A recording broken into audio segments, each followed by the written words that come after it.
Hello, I'm Gregory. I'm here to show you how to get started with importing the templates and stencil into OmniGraffle. Now, using templates and stencils can really help one to optimize workflows by being able to leverage them in repeated actions with lines or boxes and other things to drag and drop them around. Now, over time, you may find that you want to tailor them to your needs, and I actually encourage doing that. Not all of the UML diagrams are something that one may always prefer. The colors or other things may be a little bit different than what they want. What's really most important with diagramming is communication. And however they help you to best communicate is what's most important. Thanks.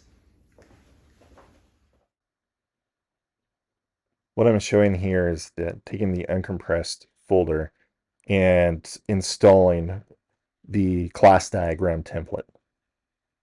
Now, you're going to be first prompted by OmniGraffle to move and edit the file. This just relocates the file to the correct directory for OmniGraffle's browser or resource browser. And it does allow you to edit in place with that same action. But now what I'm showing is actually opening the same template through the resource browser itself.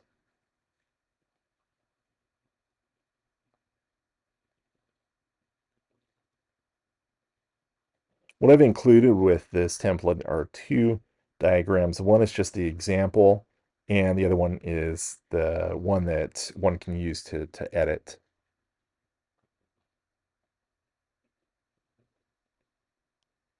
And second time's a charm with bringing that image in.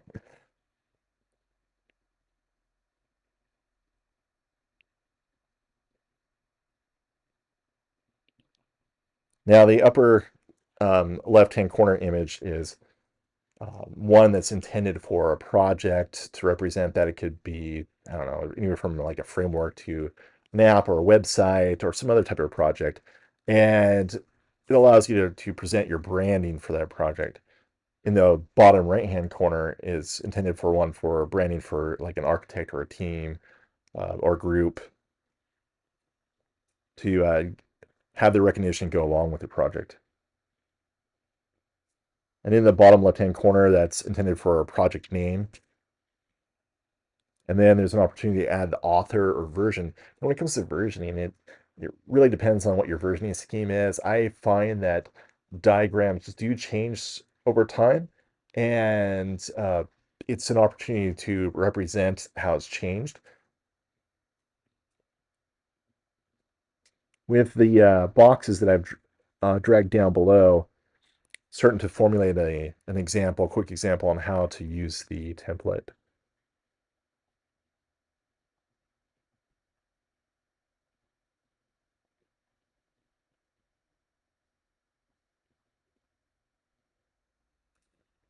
So I've got some class boxes there as well as some interface ones.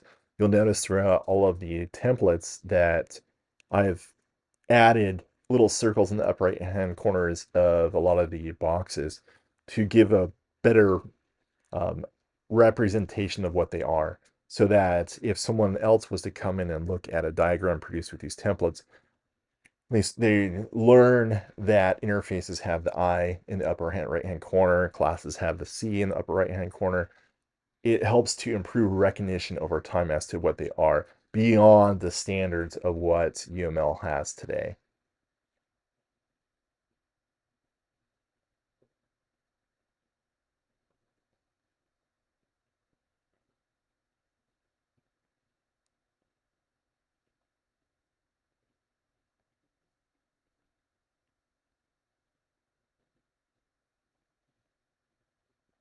And here I'm just showing that you can copy and paste these things, hook them up together. We're showing the has a relationship here.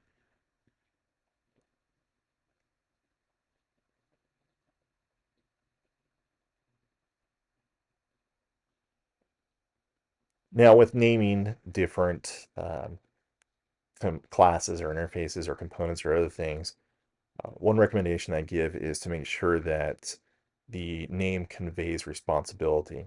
Now, here is just a simple example. With real diagrams, I tried to really represent what the responsibility is in the name. In doing so, it can help the audience to um, gain a quicker understanding of what they are intended for.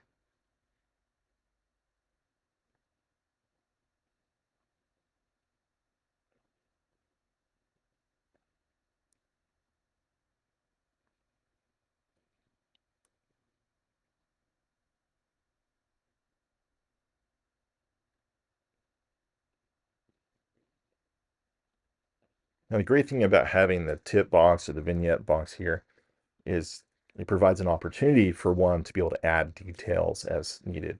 And you can use them to call out different things such as behavior, or there's something that could really use some explanation.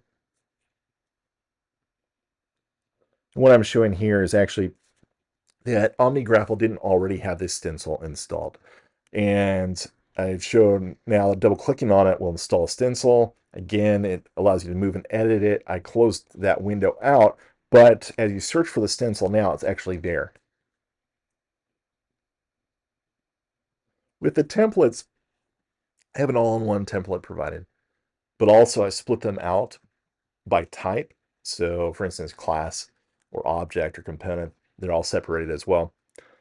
And with the stencil, I decided to keep it all together to make it convenient for others to be able to use the lines or boxes or other things as they need or want.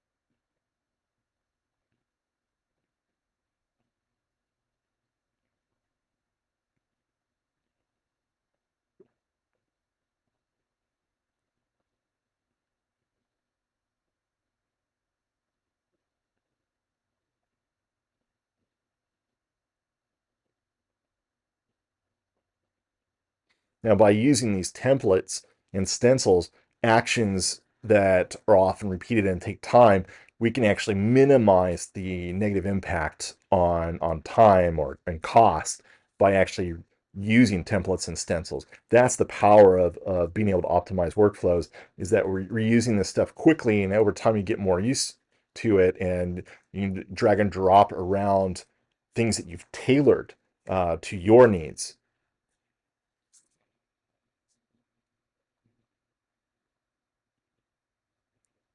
Now, as you go through all the templates, and I recommend tailoring them to your needs or desires. The group you work with may have a particular type of theming or colors or whatnot. Um, this is intended to be tailored and for you to make it your own.